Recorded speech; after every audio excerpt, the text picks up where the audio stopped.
Hello, I'm Mike Gordon, and the second game being covered for weekend rentals was a game I sound for a really long time. In fact, it was the first arcade game that I selected and beaten for this set of weekend rentals. It was a game that heralded back to the good old days of summer vacation, staying a week with my grandparents, playing Sega Genesis games, and of course, going to Cici's Pizzas. All the pizzas you can eat for just $5 per person.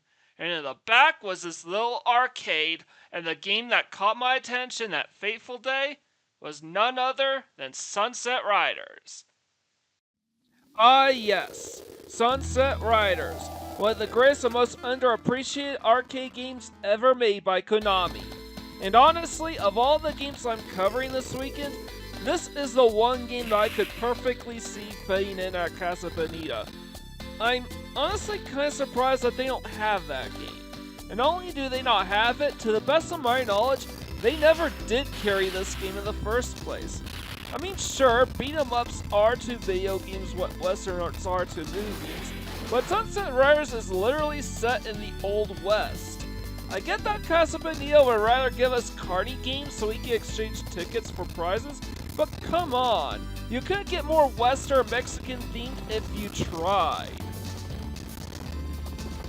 Anyways, Sunset Riders doesn't have a credit cap exceeding $20, and since credits are worth 50 cents unless stated otherwise, I'm gonna go ahead and give myself 40 credits worth of tries to help get me through this game.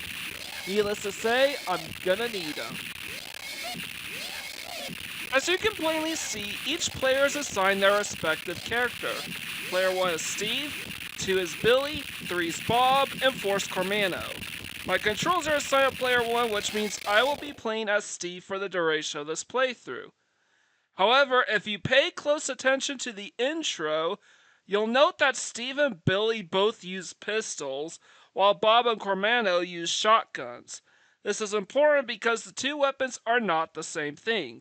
Pistols fire rapidly, one after the other, but only in a straight line, whereas shotguns fire a bunch of bullets in all directions, but with a long cooldown between shots. As for the differences between Steve and Billy, or Bob and Cormano, I have no clue, and it's frankly outside the scope of this playthrough. Like in most games here on Perfect Playthroughs, I'm pretty much just a lone wolf in gaming. And yep, with that out of the way, it's time to properly begin this game. As I said before, I'm playing as Alex, which means I will be a gunslinger. And of course, I can only shoot in a straight line. And oh yeah, those stars, that's a power up, so I get to dual wield my guns. I go up there, and I power up my guns as well. And the chicken and the gold really just contribute points.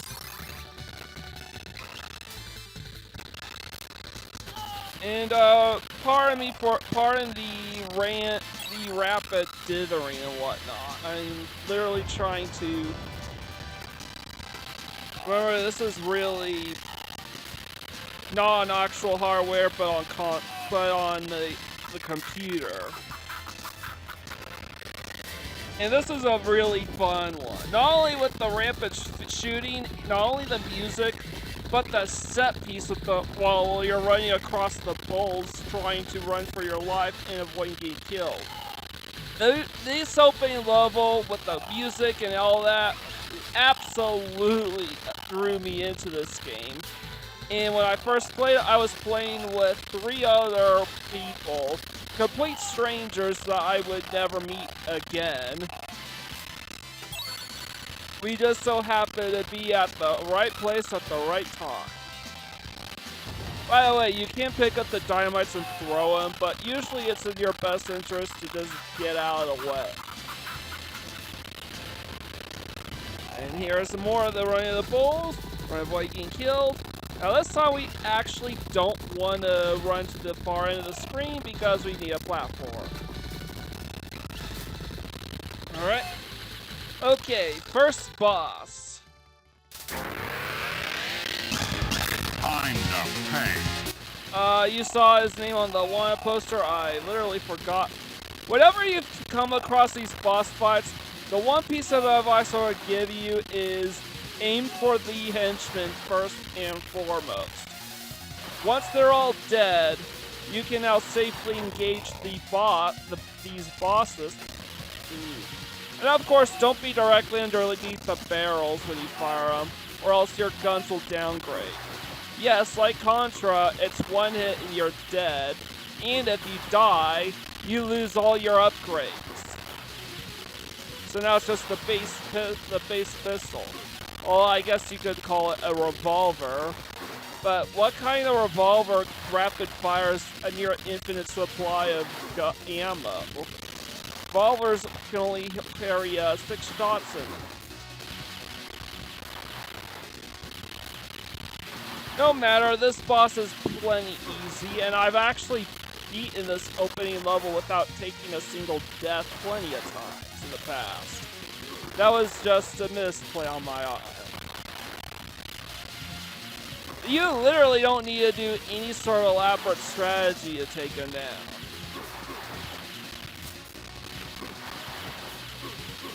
I took way longer because I lost my upgrades.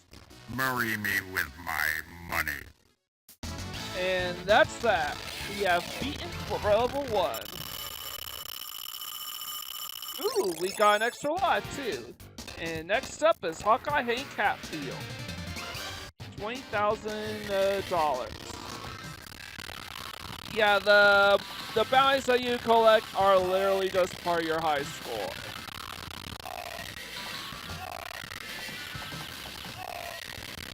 And honestly, this game isn't that difficult playing single player. Yeah, it's a lot of fun playing 4 people, but it is also far more chaotic and difficult to keep track. And of course, the other players always steal your upgrades. And you can't keep track of where you are relative to everyone else. Okay, so I managed to take out that wagon by complete accident. What you're supposed to do is aim for the lower wheel. That's a little easier to do when you're dual wielding and fully powered up. So with either... But you still have to sort of direct it by aiming it down and right. Like that. And of course, kill the bad guys as they appear on screen. Do not give them any chance to fire their weapons at you.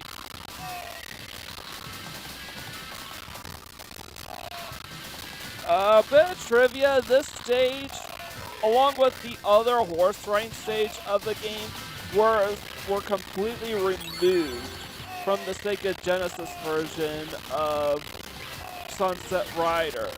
Apparently Konami had very little faith that Sunset Riders would actually sell well on a Sega Genesis, so they decided to port the game over on a 2 megabit cartridge, which is really, really small, even by 92 Genesis standards, just to see if it was worth developing games for the system going forward. So yeah, I took another death, unfortunately, but at least I'm dual wielding now.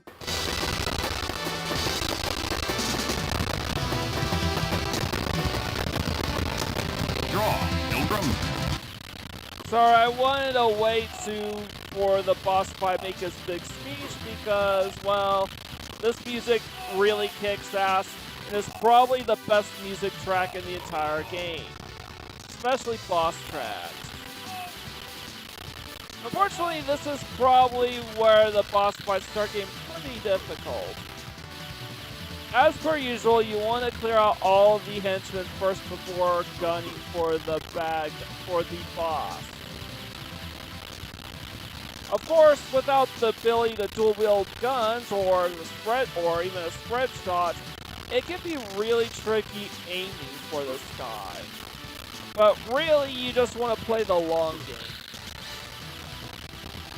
As I said, things can get really chaotic with 4 players, as you can lose track of where you are, or even the location of all the bullets.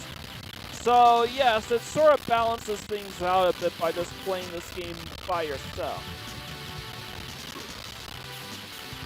Eventually, he's gonna jump down the same row as you, which means you're about a couple shots away from killing him. So you have to be careful that not to let him shoot you, and to gun him down before he hits you in return. And he's flashing really red. There it is. Come on. Yes. You got me. Yippee! We have beaten level 2, and now we get to access the bonus stages.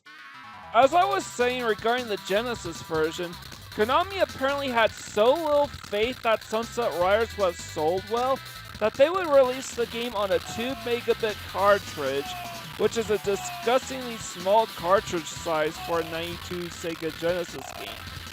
This came with quite a number of sacrifices that resulted in the Genesis release effectively becoming a completely different game. Not only were both of the horse range stages removed from the Genesis release, but so too were these target range bonus rounds. But what the Genesis version got instead, ironically enough, are horse riding bonus stages where you have to collect gold power-ups and 1-ups from the back of a wagon. Sorry, I don't mean to interrupt future self, but as you can see, we just got through the first bonus round, and now we get to take on level 3 in the Bounty of Dark Horse. Now, as the future me was gonna say, the Genesis version additionally basically cut everything in half. The playable characters, the list, and the number of stages, and the bosses. Shit. Yeah, I lost my first continue here.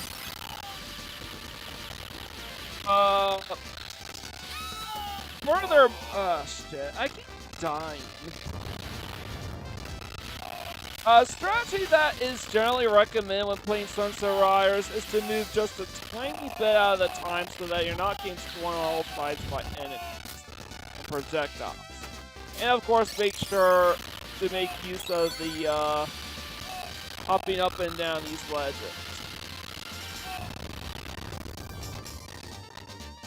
And I'm gonna try and figure out how to get back down.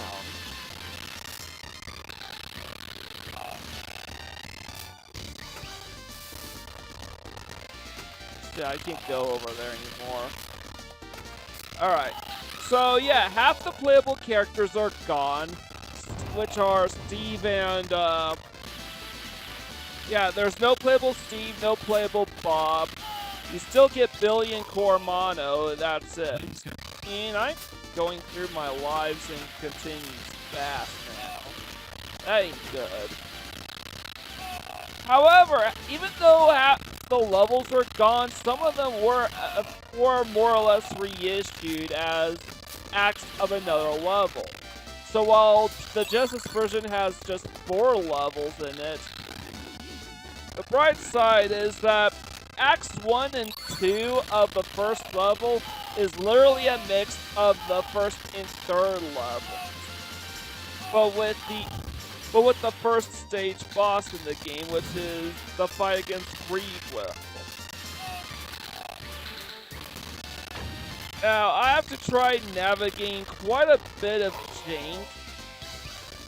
You can't really move around freely while crossing the bridge, so I was obviously sniped by these gunmen, unfortunately, and I'm just getting my ass kicked.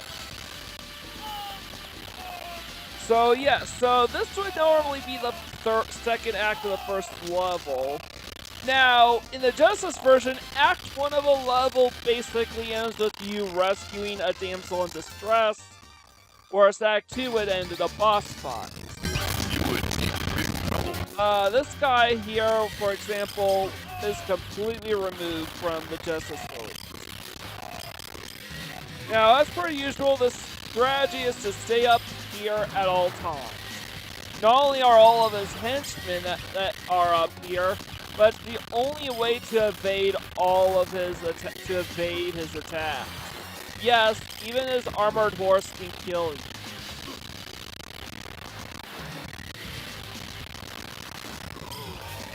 And of course, don't do what I did and walk right into the line of fire, because now the boss fight will take even longer to beat.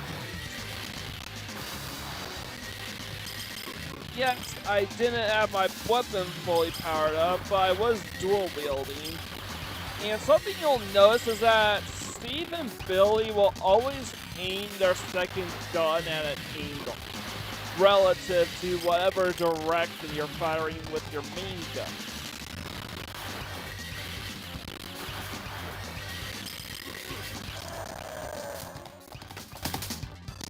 Me in heap big trouble. Alright, that's that. That's level 3 in the book.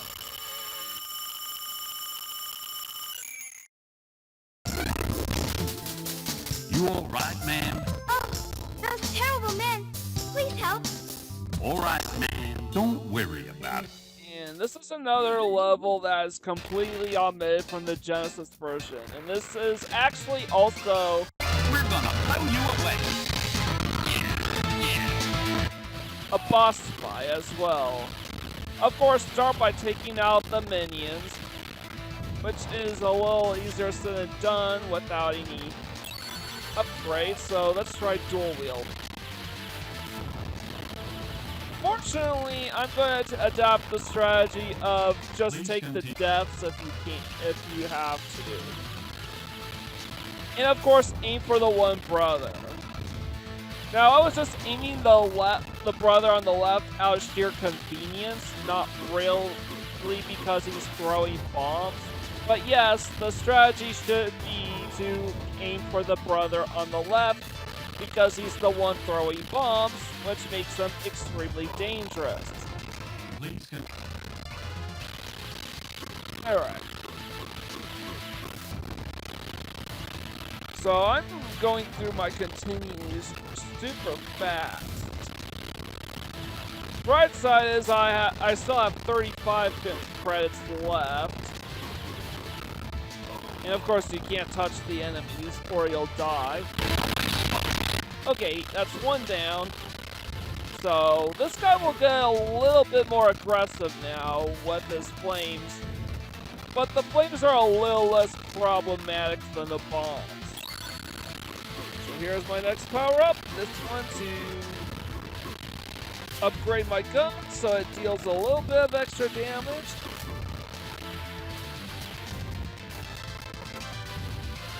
And he should be a little easier to avoid. I don't think I should take another death.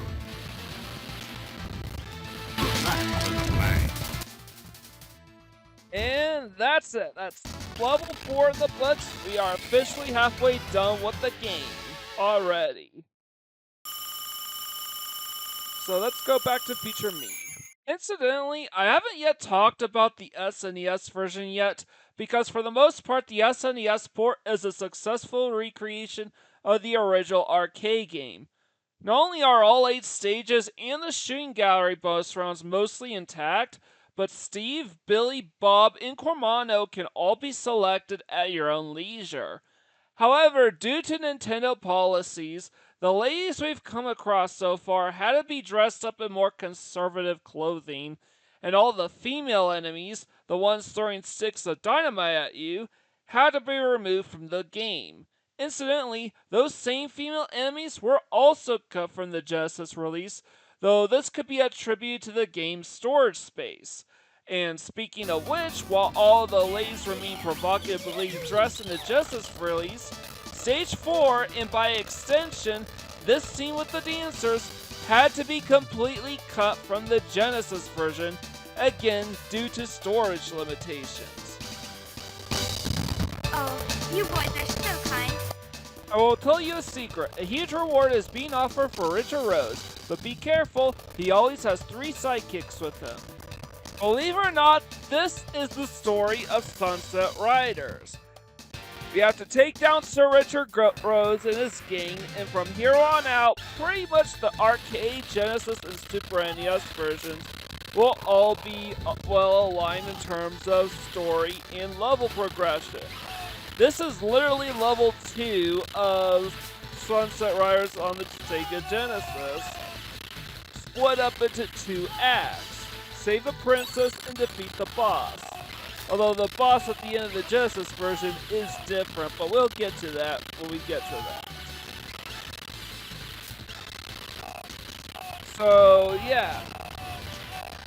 And I missed that power up. I probably should have gotten that. That would have made my job a little easier. But I'm basically going through this stage with very little abandon because I have 35 credits in reserve for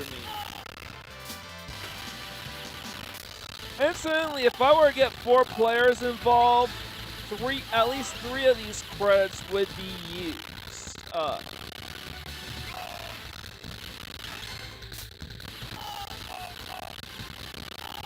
And I probably should have jumped over that. And we're fully downgraded, but we got a slight upgrade just in time for the boss. The boss is just right around the corner here. So,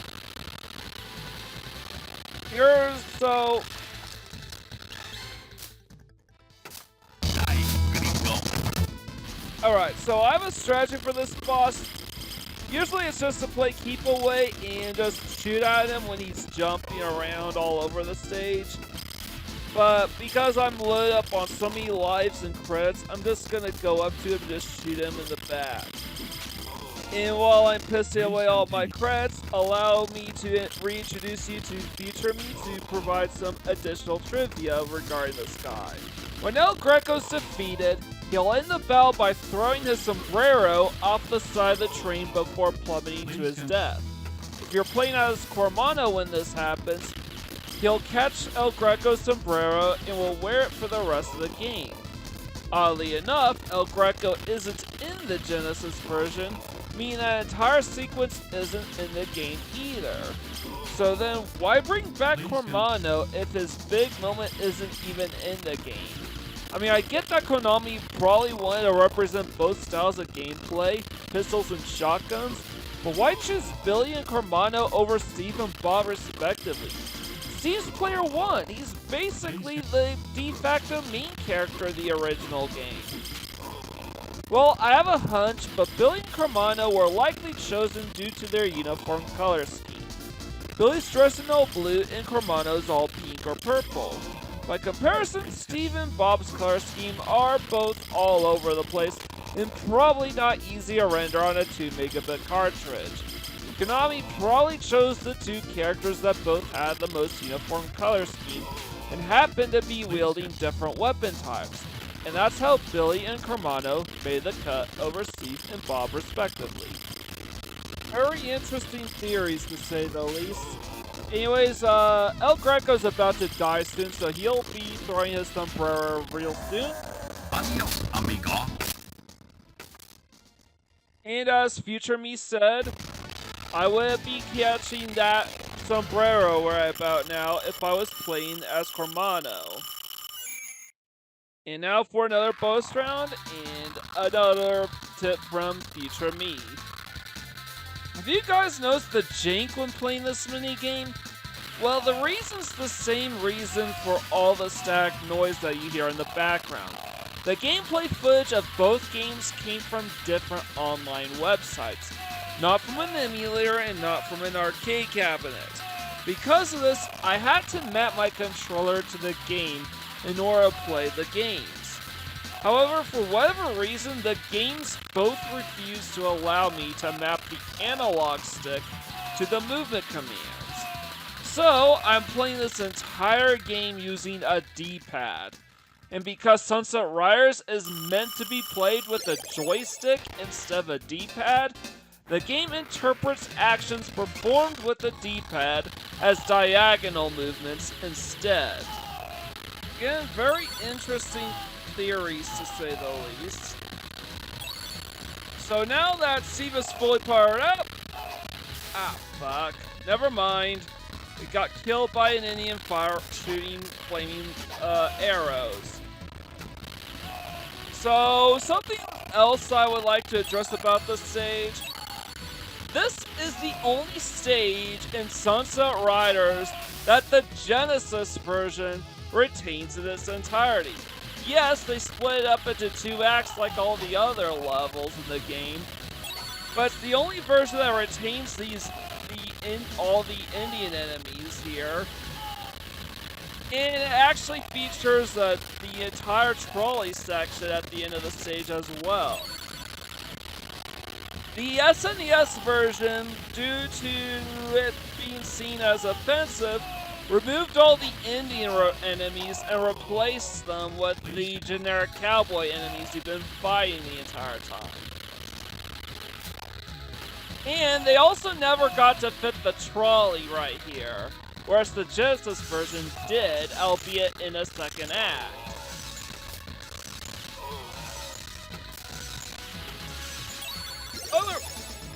So yes, this is a rare win for the Genesis version over the Super Nintendo version, to say the least. This stage also has some of the best music in the entire game. I digress, boss time. Me ready for powwow. Okay, this is Scalpum. In the he is also the only Indian that you fight in the Super Nintendo version, though his name was changed to I forgot his name. Wadlam or something like that. Genesis version, his name is still Scalpum. So yeah, because this was probably deemed as offensive to Native Americans, they removed all the Indian names and they changed the Scalpum's name in the Super Nintendo version. Yet another rare win for the Genesis version over the Super Nintendo version. So yeah, my strategy for this boss, honestly, you're supposed to stay in the center, but because I'm just chock full with crits, I mostly just decide to death manip my way to an easy victory here, because when you die, Scalpum there's a delay for the bosses before they attack you again. So I'm just using these deaths as an opportunity to get free. Please, don't shoot my brother. He's only following orders. All right, man. We won't shoot him. To get in some free hits, and that's how I beat Scalpum.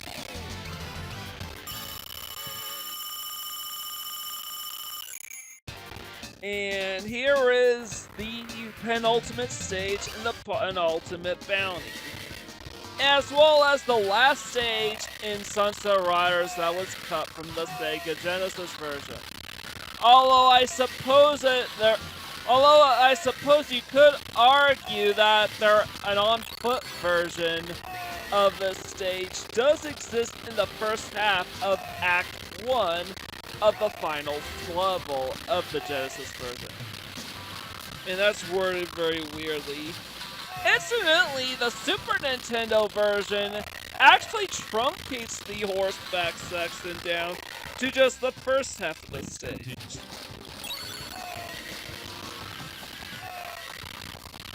By the way, it is very difficult to hit all the targets there because you basically have to go in multiple different directions at the same time. So knowing when to space yourself for these guys is very difficult. So around this section, you would be traveling the entire rest of the stage on foot if you were playing the Super Nintendo version. This is also the section that you would probably start off if you were playing the Genesis version. At least Act 1 of the final level, playing the Genesis version. And again, you would be playing this section on foot. Anyways, we're coming up to the boss.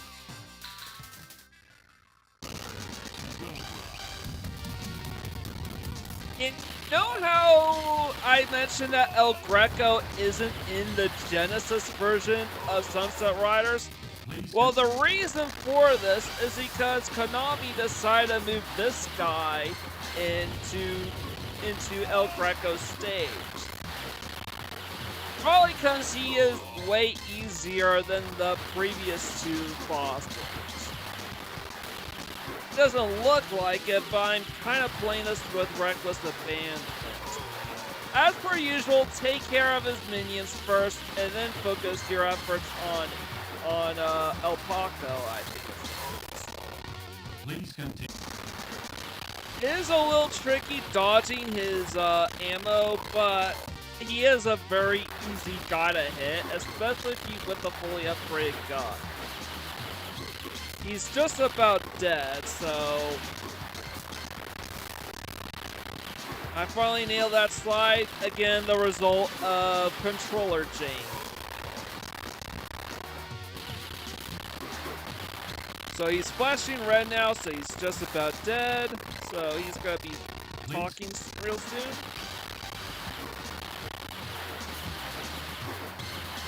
One. Just a little bit more. Shit. Slid too soon.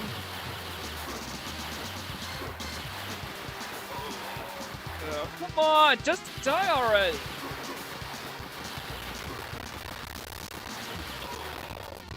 Please.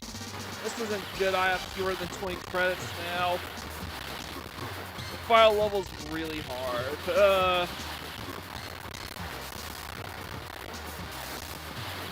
Come on, just die already. Come on.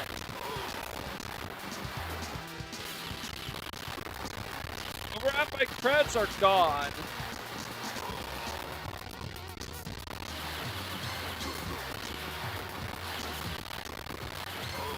Shit. Please. Just 18 more credits after this. Good. Hasta la bye-bye. Alright. Penultimate level is finally done. We have taken on what's his name again?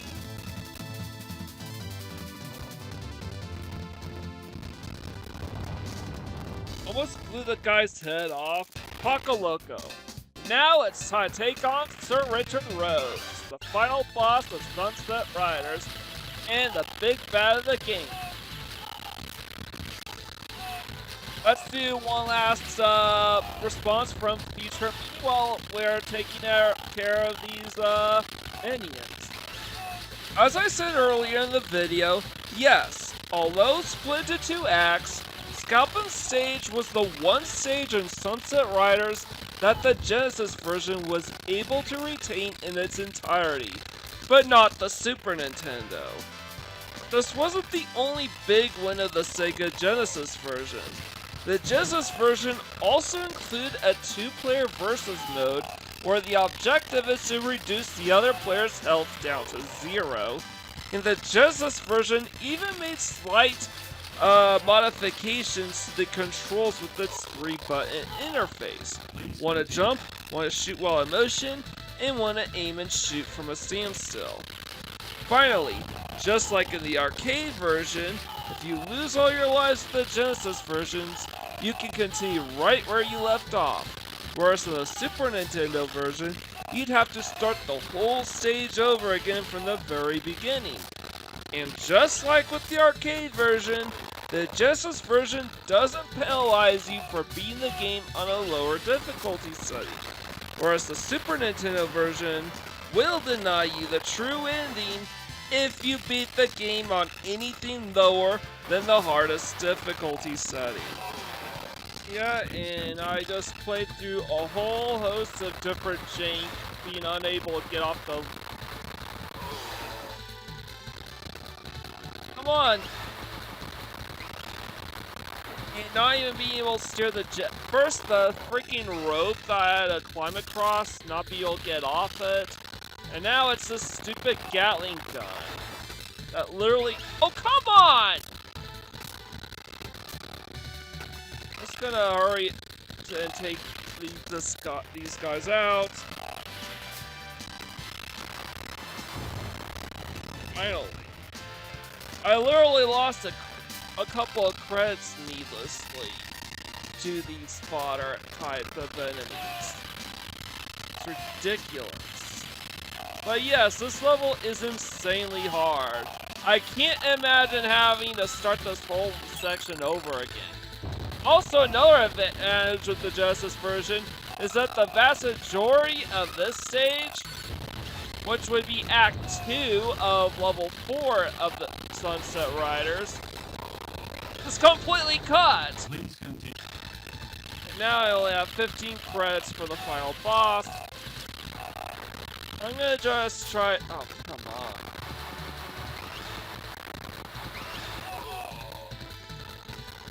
I go spawn on top of the freaking Gatling gun. Come on.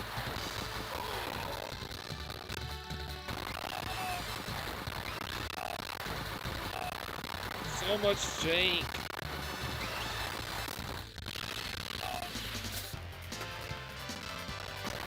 Yeah, getting off the rope is jank. Steering the stupid Gatling gun is jank. Really, the only section of this stage that's playable in the Genesis version is this section right here, plus the final boss. It's all in Act 2 as well. To the order, Captain. Speaking of which, here is Sir Richard Rose, the final boss. And as per usual, my objective is to take care of all of his goons first. This is easier than done because he has a ton of goons. Side note, but I believe all the goons will die automatically if you reduce Richard Rose's health down to 0. But you could then make the argument, well, yeah, because he's the final boss, if you defeat Richard Rose, all the enemies will die and you beat the game. Well, hold that thought. Anyways, it looks like we're just about done with the goons. I'm literally trying to slide and I can't. Instead, I'm just doing a really short hop. That's literally not practical at all. The few complaints I have about this game is that doing something like sliding should be super simple and super easy to do, and it's not.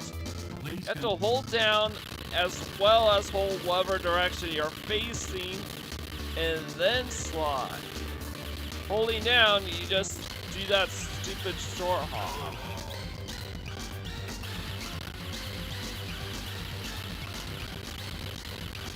It looks like I found my sweet spot in taking care of these statues, but now the hard part comes. I do have 13 credits left, so... Sorry, 12 credits left. So I'm not terribly worried at this stage about getting a game over. On the upside, a game over dying actually gives me some breathing room to unload on it. Again, he basically doesn't bother attacking you while you have invincibility frames up. And just like that, we defeated Sir Richard Rose.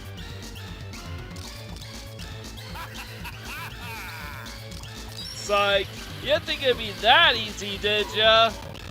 No, you have to beat him twice. So yeah, the first time you beat him, yeah, we'll kill all his goons automatically, and this becomes a one-on-one fight. But all of his goons are dead, so we just have to defeat this guy twice. There is a strategy to beat him without dying, but it's very difficult to pull off. And I have so many credits left over, it doesn't really matter. He's at death's door. Let's finish him off. Please continue. I say, bit of bad luck. And with that, we have beaten Sunset Riders. We set out what we set out to do. And we have bags of gold to spare. So would this constitute as a perfect playthrough? I've already accomplished everything the game has to offer. Well, no, I need to perfect the target practice the shooting gallery bonus rounds, both of them, 50 for 50. Ideally, I would probably try beat this game without using a single continue as well. And ideally, I would rather achieve a perfect playthrough with better audio equipment and whatnot. But that's our first arcade game beaten here on Weekend Rentals, and hopefully it won't be the last. Conclusion, while the Super Nintendo version is, for the most part, true to the arcade original, it can still be argued that the Genesis version is more accessible and can hold its own with either version of the game. But regardless, nothing will ever be able to top the arcade original. It's one of the best video games ever made, and the biggest advantage it has is that it is now available on all modern consoles as part of the Arcade Archive series. Not sponsored. Meanwhile, the Genesis and SNES versions, by stark contrast, have never been re-released anywhere. Not Virtual Console, not Nintendo Switch Online, nowhere. They are locked to their original hardware.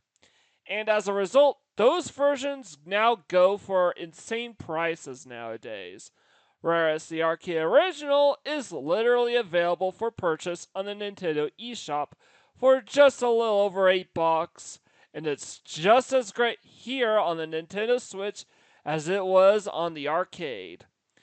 And with that, I think I'm done for today. But tune in tomorrow, find out what my third and final arcade game's gonna be. You really won't want to miss it. Also, be sure to leave a like, comment, share, and subscribe to my channel. I greatly appreciate it. With all that away, this is Mike Gordon, sign out.